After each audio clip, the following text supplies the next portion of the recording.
출애굽기 10장 12절부터 20절까지 제가 읽습니다. 여호와께서 모세에게 이르시되 내 손을 애굽 땅 위에 들어 메뚜기로 애굽 땅에 올라와서 우박에 상하지 아니한 땅의 모든 채소를 먹게 하라. 모세가 애굽 땅 위에 그 지팡이를 들매 여호와께서 동풍을 일으켜 온 낮과 온 밤에 불게 하시니 아침에 미쳐 동풍이 메뚜기를 불어들인지라. 메뚜기가 애굽 온 땅에 이르러 그 사방에 내림에 그 해가 심하니 이런 메뚜기는 전에도 없었고 후에도 없을러라. 메뚜기가 온 지면에 덮여 나름에 땅이 어둡게 되었고 메뚜기가 우박에 상하지 아니한 밭의 채소와 나무 열매를 다 먹었으므로 애굽 정경에 나무나 밭의 채소나 푸른 것은 남지 아니하였더라.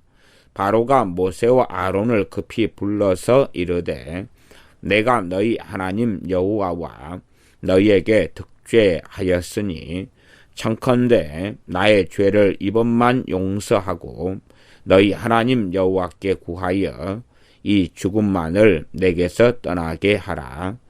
그가 바로에게서 나가서 여호와께 구하매 여호와께서 돌이켜 강렬한 서풍이 불게 하사 메뚜기를 홍해에 몰아 넣으시니 애굽 온 지경에 메뚜기가 하나도 남지 아니하니라. 그러나 여호와께서 바로의 마음을 강팍해 하셨으므로 이스라엘 자손을 보내지 아니하였더라. 아멘. 8번째 재앙이 본격적으로 일어나는 것이 본문에 나와 있습니다. 8번째 재앙은 메뚜기의 재앙입니다. 메뚜기의 재앙이 일어나기 전에 애굽왕 바로에게 가서 미리 경고하고 이야기하였습니다마는 그러나 바로의 마음이 강팍하여 이 모세와 아론을 쫓아내었습니다. 그것이 10장 11절입니다. 이에 그들이 바로 앞에서 쫓겨나니라. 12절 여호와께서 모세에게 이르시되 너 손을 애굽 땅 위에 들어 메뚜기로 애굽 땅에 올라와서 우박에 상하지 아니한 밭의 모든 채소를 먹게 하라. 하나님께서는 이 재앙으로도 역사하시고 또한 질병의 치유 같은 참으로 좋은 은혜와 복으로도 사람들에게 역사하십니다. 생사화복이 하나님께 달려 있습니다. 물론 사람들은 하나님께서 내게 역사하시려면 좋은 것으로 역사하셨으면 좋겠다라고 바랍니다. 예를 들어 불신자 자녀를 둔 부모라면 불신자 자녀들이 하나님께 큰 복을 받고 좋은 직장, 좋은 결혼 생활, 건강, 그리고 하는 일마다 잘 되는 것, 사업을 하면 사업이 너무나 잘 되는 것, 그렇게 하나님의 큰 복을 받아서 예수님을 믿기를 소원하고 원할 것입니다. 물론 그렇게 될 수도 있겠습니다. 안 믿는 사람들이 병들었을 때에 그들의 몸이 치유되면서 질병을 하나님이 치료해 주시면서 거룩한 우리 주 예수의 이름으로 그들의 병이 치유되면서 우리 주님을 영접하고 믿게 되는 경우들을 경험합니다. 주님께서 이 땅에 오셨을 때에도 그러하셨고 그러나 많은 권능을 주님께서 행하셨는데도 회개치 아니한 고라신, 베세다, 가버나움 등이 있었고 또한 회개하며 주님을 믿고 만났던 창기와 세리들도 있었습니다. 주님께서 이 화와 복, 재앙과 여러 가지 복으로 역사하실 때에 어떠한 사람들은 화를 통해 재앙을 통해 주님을 만나서 회개하기도 하고 혹은 회개하지 않고 더 강팍하고 악해지기도 하고 어떠한 사람들은 치유 같은 복으로 하나님의 은혜를 체험한 다음에 단지 치유만 받고 주님을 떠나가는 사람도 있고 아니면 치유받고 주님께 나오는 사람들도 있는 등 참으로 다양한 일들이 벌어집니다. 우리는 우리보다 하나님께서 더 지혜로우신 것을 알고 믿어야 되겠습니다. 하나님께서 행하신다 해서 항상 모든 결과가 좋은 것이 아닙니다. 왜냐하면 사람들은 하나님의 형상으로 지음받았기 때문에 사람의 마음의 선택은 결정론적이 아니라 가변적이고 변화적이고 유동적입니다. 사람들의 마음이 어느 길로 가느냐. 그래서 실제로 주님을 믿은 사람들 가운데서 많은 사람들이 몇 년이 지나기 전에 주님을 배신하고 떠나갑니다. 하나님의 큰 은혜를 받고 주님을 만나고 성령님이 임하시고 그런 사람들 가운데서도 주님을 잠깐 믿다가 떠나가는 사람들이 아주 많습니다. 그래서 주님께서는 4가지 땅, 길가 땅과 돌밭의 땅과 가시덤불 땅과 좋은 땅의 비유로 말씀하셨습니다. 좋은 땅을 제외하고는 결국은 결실하지 못하고 말았습니다. 가시덤불 땅이 가시덤불을 제거하지 않은 상태로 계속 있었으면 가시덤불 땅은 결실하지 못하게 되는 것이고 돌밭을 우리가 가지고 있으면 돌밭을 기경하면서 돌을 캐내야지 되지. 그러나 돌밭인데 거기에 씨를 뿌리면서 돌밭을 전혀 기경하지 않으면 나중에는 결국은 제대로 된 수확을 거둘 수 없었습니다. 길가 땅도 내 땅에 길가 땅이면서 거기에다가 씨를 뿌리면 결국 아무런 열매를 거두지 못하고 새들이 와서 씨앗을 다 먹어버리는 것에 대하여 주님께서 말씀하셨습니다. 그것처럼 이 땅은 우리의 마음인데 우리의 마음은 이렇게 참으로 안 좋은 쪽으로 되어져 있기도 하고 좋은 쪽으로 되어져 있기도 합니다. 우리의 마음이 결정론적이라기보다 운명론적이라기보다 가변적입니다. 하나님께서는 때로는 재앙으로 역사하실런지 복으로 역사하실런지는 우리는 다 알지 못합니다. 그렇기 때문에 우리가 하나님 앞에 참으로 좋은 것들로서 하나님께서 우리의 가족과 형제와 이웃의 불신자들에 대하여 역사하시기를 기도하고 구하는 것은 나쁘지 않고 좋습니다. 그러나 그렇게 기도하는 가운데서라도 모든 주권이 하나님께 있으시다는 것을 인정하면서 하나님께 내어드려야 합니다. 우리 주님께서 겟세마네 동산에서 기도하실 때에 이 잔을 내게서 옮기시옵소서. 그건 주님께서 사람의 몸을 입고 오셨기 때문에 십자가의 고난이라는 것이 얼마나 크고 큰지 얼마나 참을 수 없는 것인지를 이미 아셨기 때문에 그러합니다. 이 잔을 내게서 옮기시옵소서. 그렇게 우리는 기도할 수 있단 말입니다. 그러나 그런 기도에서 멈춰서는 안 됩니다. 주님처럼 그러나 내 원대로 마시고 아버지의 원대로 되기를 원합니다 하고 기도해야 됩니다. 우리가 우리의 가족 형제들에 대하여 우리의 눈으로 재앙을 원해서는 안 될 것입니다. 그러나 그럼에도 하나님께 복과 은혜를 구하고 치유를 구하고 우리의 자녀들의 사업이 잘 되면서 주님 만나기를 구해야 하지만 그럼에도 하나님께 맡기고 의탁해야 됩니다. 하나님의 뜻은 말씀 66권을 통하여 많은 경우 알 수 있게 계시가 되었습니다. 그러나 우리의 구체적인 삶의 상황 속에 정황 속에 들어오면 거기에서는 하나님의 뜻이 모호할 때가 너무 많고 알 수 없을 때가 너무나 많습니다. 극단적으로 하나님의 뜻에 매여서 살아갈 때도 참 곤란하고 잘못된 길을 걸을 때도 많습니다. 극단적으로 하나님의 뜻에 매여서 산다 그 말은 가령 우리가 오늘 화장실을 가는데 몇 시 몇 분 몇 초에 내가 가야 되느냐, 몇 시 몇 분 몇 초에 가는 게 하나님의 뜻이냐, 아니면 내가 밥을 먹는데 쌀알을 몇 개를 먹는 게 하나님의 뜻이냐, 반찬 몇 가지로 밥을 먹는 게 하나님의 뜻인가, 이렇게 우리가 하나님의 뜻을 극단적으로 묻고 나아간다면 우리의 신앙은 병들어버리고 잘못되게 될 것입니다.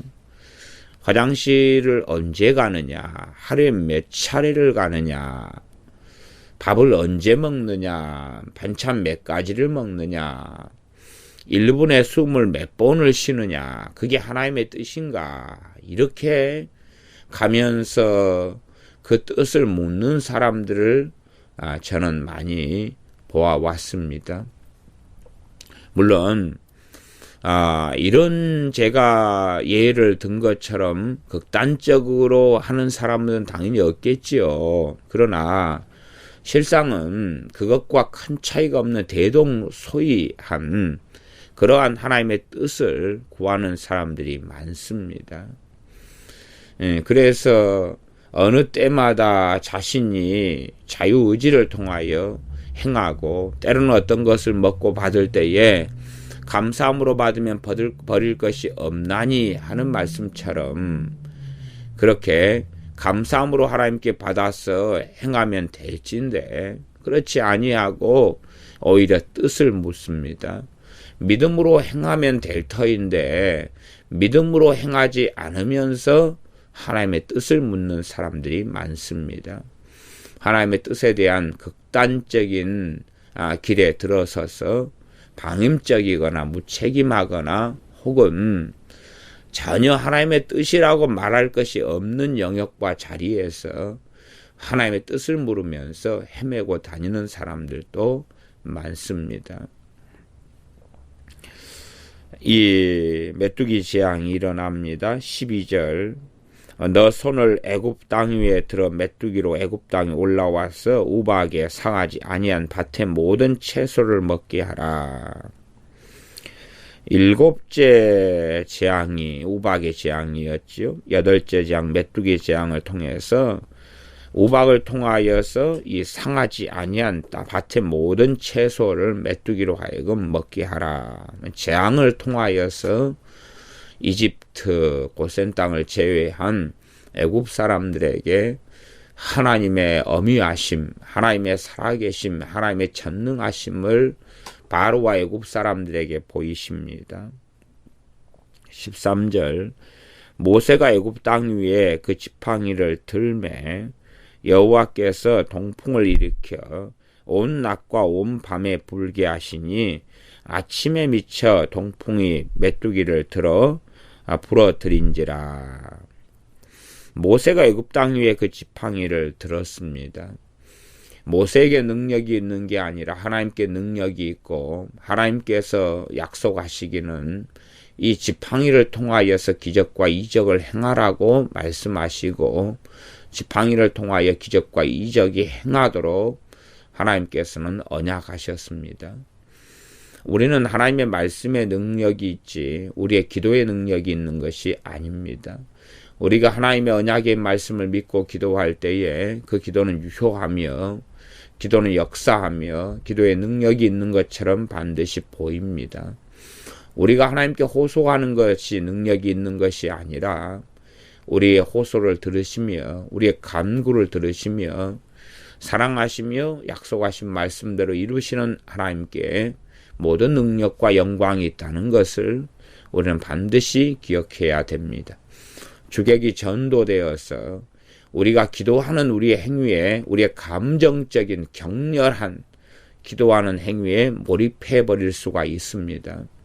우리가 관상기도라는 이상한 것에 빠져서 그러한 것이 위대하고 고차원적인 기도인 양 그러한 모습으로 기도하면 하나님을 감동시킬 수 있는 줄로 착각하기도 하고 묵상기도라는 기도를 통하여서 우리가 정말 고요한 가운데 종교적인 분위기 가운데 기도하는 그 행위가 하나님을 감동시킬 수 있는 줄로 착각하기도 하고 부르짖는 기도에 빠져서 울고 부르짖고 가슴을 쥐어뜯고 통곡하고 그렇게 기도할 때에 하나님을 움직일 수 있는 줄로 생각하지만 그렇지 않습니다.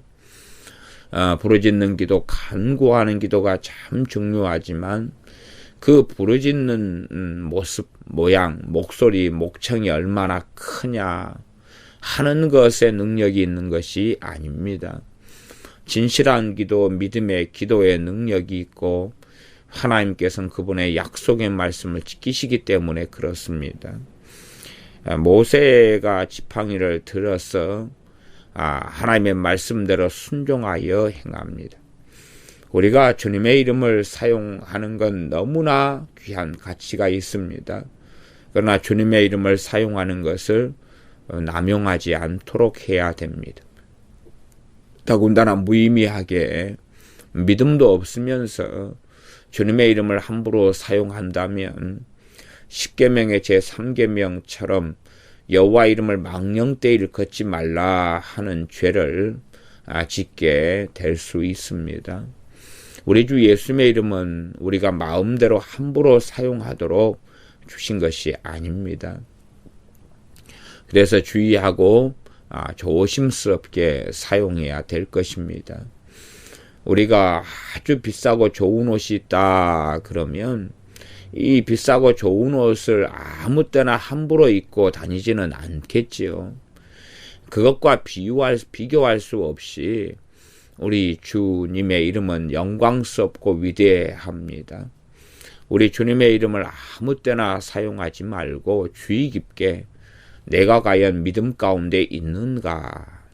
내가 과연 주님의 이름을 사용하면서 단지 하나의 액세서리처럼 하나의 마술 주문처럼 이렇게 함부로 불신앙한 가운데 함부로 그냥 예수님의 이름만 사용하면 좋아하는 어리석음 가운데 사용하지 않는가를 살펴보아야 됩니다.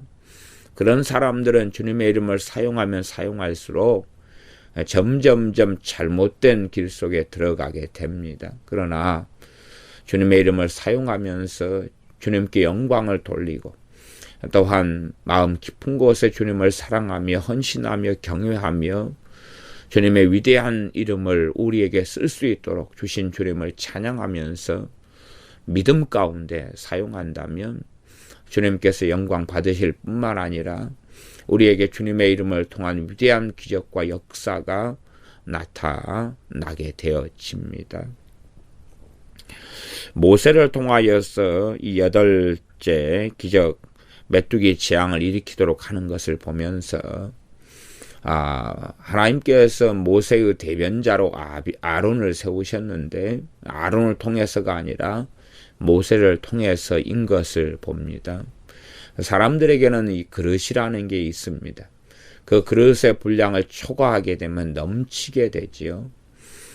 모세나 아론이 하나님께 이렇게 큰 기적으로 쓰임받은 다음에 오히려 하나님의 권능에 취하고 하나님의 위대하심에 취해서 하나님을 더 경외하는 사람들이 될 수도 있고요. 아니면 자기를 통하여 하나님의 큰 기적과 이적이 나타났기 때문에 하나님께 마음을 드리고 사랑하고 경외하는 것보다는 자기들이 높아질 수가 있습니다.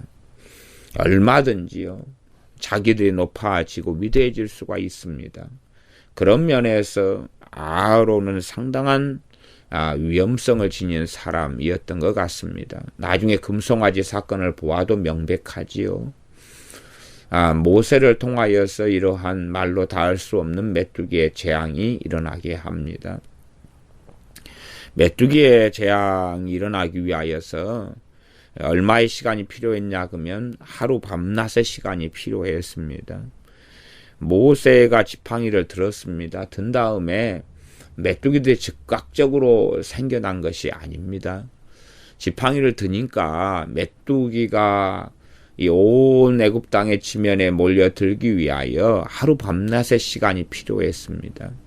지팡이를 드니까 메뚜기가 오기 위한 과정으로 동풍이 일으켜졌는데 하나님께서 동풍을 일으켰다는 사실입니다. 그래서 이 지팡이도 잘 보시면 지팡이를 들었습니다. 그러니 지팡이가 기적을 행한 게 아니라 지팡이를 들매 하나님께서 하나님의 약속에 근거하여 여호와께서 동풍을 일으켜 이렇게 나오죠. 지팡이 자체가 무슨 능력이 있습니까? 지팡이는 언약의 상징이고 약속의 상징이고 하나님의 지팡이가 되었지만 실상은 지팡이 자체가 능력이 아니라 하나님의 약속에 근거하여 하나님께 능력이 있어서 하나님께서 행하시는 것입니다.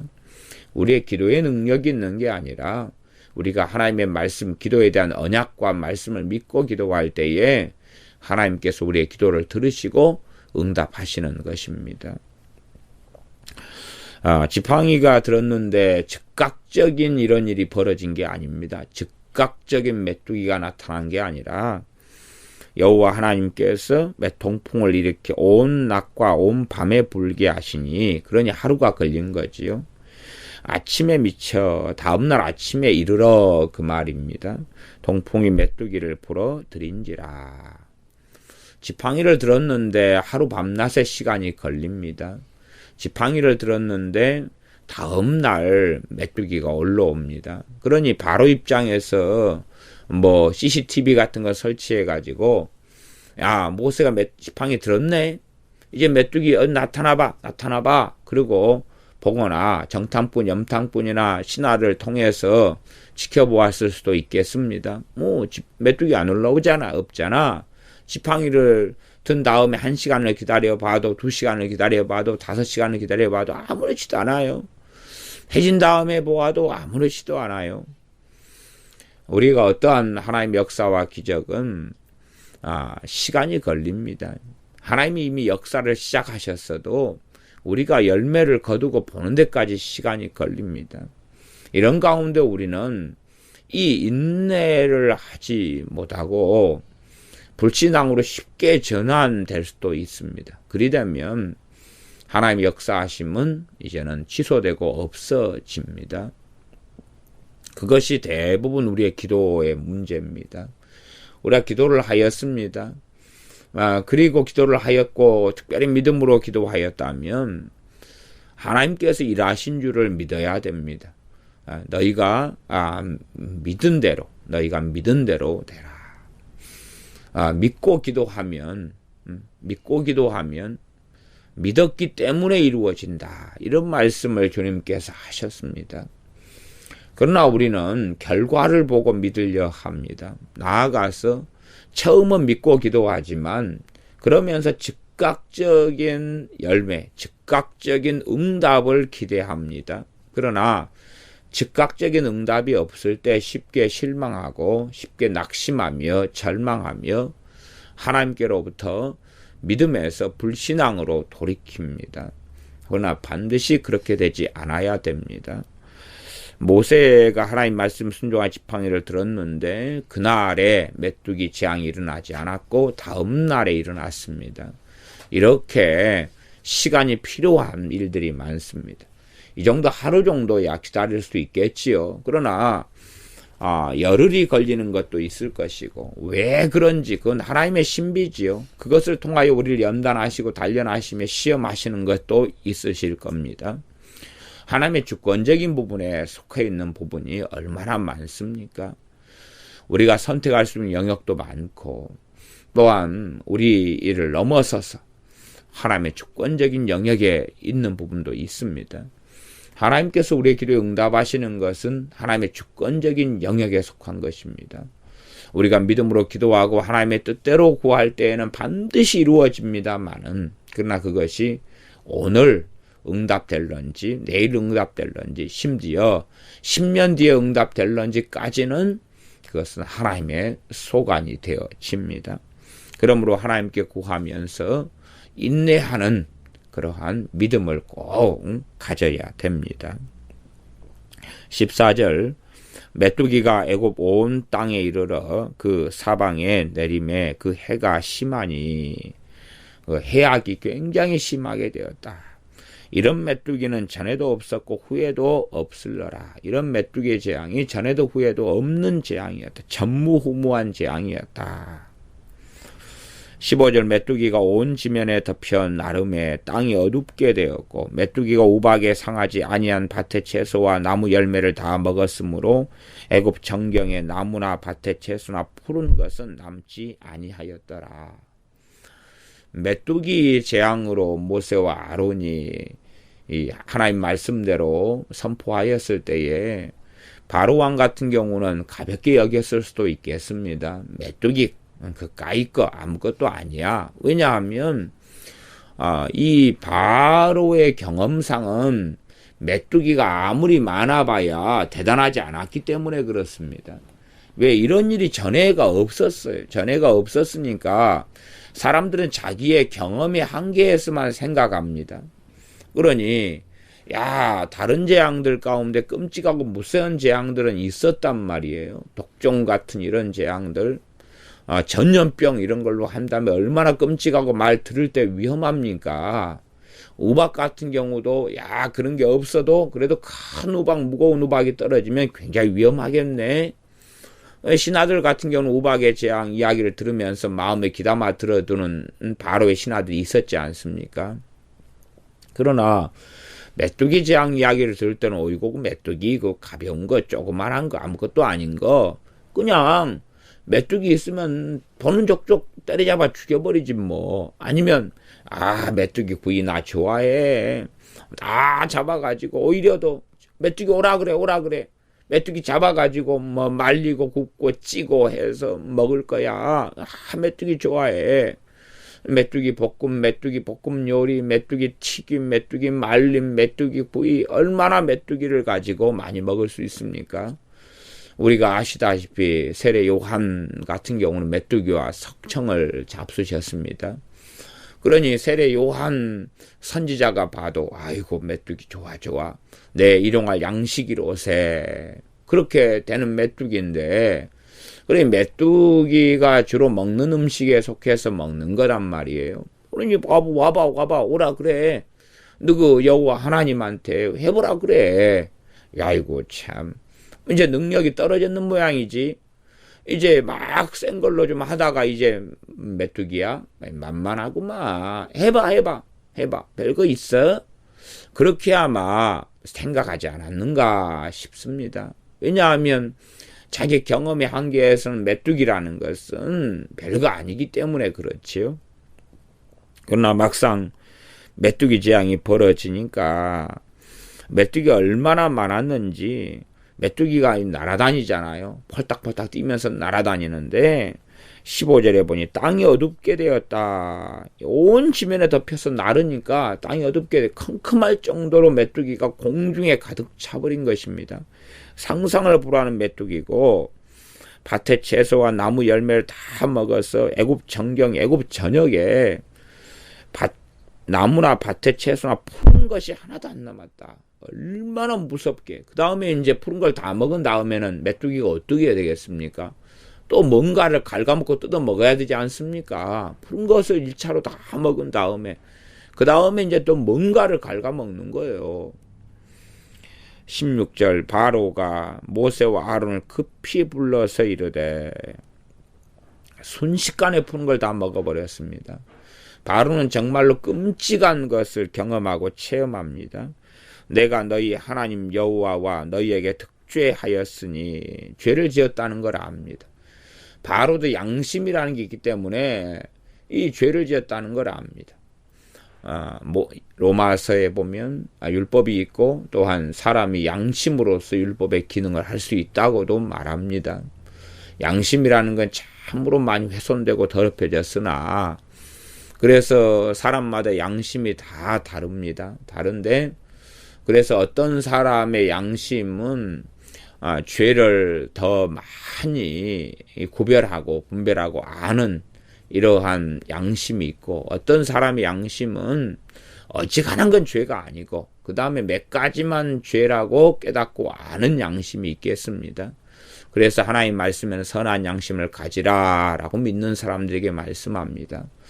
우리 주님을 믿는 사람이라 할지라도 선한 양심이라 해도 그 정도가 다 다르고요. 그 다음에 선한 양심이 아니라 강팍하고 악하며 어리석은 양심으로 전락에 갈 수가 있습니다. 그래서 우리의 양심을 하나님 말씀으로 단련시키며 말씀으로 훈육하며 말씀으로 교육해야 됩니다. 선한 양심을 가지라. 사람의 양심도 다 정도가 있습니다. 양심을 통하여서 우리가 이 선을 넘으면 안 되는구나. 여기는 넘어도 되는구나. 이것은 하면 안 되는구나. 이건 죄구나 아니구나 하는 것으로 분별하는 가장 기본적인 것이 이 양심이 됩니다. 그래서 이 애고방 바로의 기본적인 양심에서 내가 이 하나님과 너희에게 득죄하였다, 죄를 범하였다 라고 이 애고방 바로는 시인하게 됩니다. 청컨대 17절 나의 죄를 이번만 용서하고 너희 하나님 여호와께 구하여 이 죽음만을 내게서 떠나게 하라. 나의 죄를 이번만 용서해달라. 너희 하나님 여호와께 구해달라. 이 죽음만을 내게서 떠나게 하라. 이 죽음만을 애고방 바로가 메뚜기 재앙을 아무것도 아니라고 하다가 하나님께서 전무후무한 메뚜기 재앙을 내리심에 이걸 죽음으로 경험하게 됩니다. 죽음으로 경험하게 되지요. 이 죽음만을 내게서 떠나게 하라. 물론 이 사이에 생략되어 있는 것은 너희를 놓아서 하나님을 섬기게 하겠다 하는 것이 생략되어 있는 것 같습니다. 그렇기 때문에 20절 끝에 보면 이 이스라엘 자손을 보내지 아니하였더라 그러죠. 보내겠다는 말과 함께 말했겠다 싶습니다. 그러나 그 장황한 이야기를 전부 다 하지 않고 이제 생략을 하고 있습니다. 18절 그가 바로에게서 나가서 여호와께 구하매 그는 모세지요. 모세가 여호와께 구합니다. 하나님께서 재앙을 주시고 다시 하나님께 재앙을 거둬달라고 기도하고 하나님께서는 재앙을 거두십니다. 하나님께서 어떤 사람을 죄로 인하여 질병을 주시고 그리고 하나님께 이 질병을 거둬달라고 기도하면 하나님께서 거둬주시지요. 그런 것을 잘 기억해야 됩니다. 19절 여호와께서 돌이켜 강렬한 서풍이 불게 하사 메뚜기를 홍해에 몰아넣으시니 애굽 온 지경에 메뚜기가 하나도 남지 아니하니라. 다시금 하나님께서 이제 동풍이 아니라 반대로 강렬한 서풍을 불게 하셔서 메뚜기를 홍해에 몰아넣으십니다. 얼마나 하나님의 역사가 놀라운지 메뚜기가 애굽 땅에 하나도 남지 않게 하십니다. 상상을 불허하는 일이지요. 평상시에 볼 수 있는 메뚜기까지도 다 사라지는 것이지요. 20절 그러나 여호와께서 바로의 마음을 강팍해 하셨으므로 이스라엘 자손을 보내지 아니하였더라. 이 메뚜기 재앙에서 바로의 마음을 강팍해 하시는 분은 하나님이신 것을 봅니다. 어떤 재앙에서는 바로가 책임져야 되는 강팍함이 있었고요. 또 어떤 재앙에서는 하나님께서 강팍해 하시는 것, 강팍해 하실 자를 강팍해 하시는 것입니다. 은혜 베풀 자에게 은혜를 주시는 것입니다. 하나님 앞에 겸비하고 엎드리는 자들에게는 은혜를 주시는데 교만한 자들은 하나님께서 대적하신다고 그랬습니다. 바로는 그의 교만함을 풀지 않았을 것이고 하나님께서 바로를 대적하시는 방식은 그의 마음을 강팍해 하시는 거였습니다. 그래야지만이 그 강팍함을 통하여서 하나님께서는 계속된 재앙으로 바로를 또한 애굽을 치시게 되었던 겁니다. 그러므로 우리가 이 겸손한 자들의 은혜를 받는다. 교만한 자들을 하나님이 대적하신다. 지금 바로 왕을 하나님께서 대적하시는 것입니다. 그러므로 우리가 뜬금없이 그냥 하나님께서는 자기 마음대로 행하시네. 이런 식으로 극단적으로 생각해서는 안 됩니다. 하나님 말씀을 통하여 어떤 자들을 강팍해 하시는지 또한 어떤 자들에게 은혜를 베푸시는지를 알아가고 깨달아가고 그런 가운데 하나님께서 은혜 주시는 자들이 어떤 자들인지를 알아가면서 그 속에 들어가면 되는 것입니다. 그러하지 하나님은 자기 마음대로 행하시네. 아니요. 하나님은 주권적으로 행하시지만 하나님께서는 공의로우신 분이시고 의로우신 분이시며 사랑하시는 하나님이시며 인애로우시며 인자하신 하나님이십니다. 그러함에 이 땅에서 가장 어떤 좋은 사람이 있다. 그래도 그 좋은 사람보다 좋으신 분이 하나님이십니다. 물론 사람들이 좋은 사람이라는 기준은 자기가 원하는 대로 다 해주는, 들어주는 사람이 좋은 사람이겠지요. 그러나 하나님께서는 사람들이 원하는 대로는 아니십니다. 왜냐하면 사람들이 악을 원하고 죄악을 원하고 탐심과 정욕에 미쳐서 돌아다닐 때에 그것을 만족시켜주는 분은 하나님이 아니시기 때문에 그렇습니다. 너희가 구하여도 받지 못하는 것은 너희가 구하지 않기 때문에 받지 못할 뿐만 아니라 정욕으로 쓰려고 잘못 구하기 때문에 구하여도 받지 못한다 말씀하셨습니다. 정욕으로 쓰려고 하나님께 구하고 하지만 하나님께서는 그걸 다 채워주는 분이 아니십니다.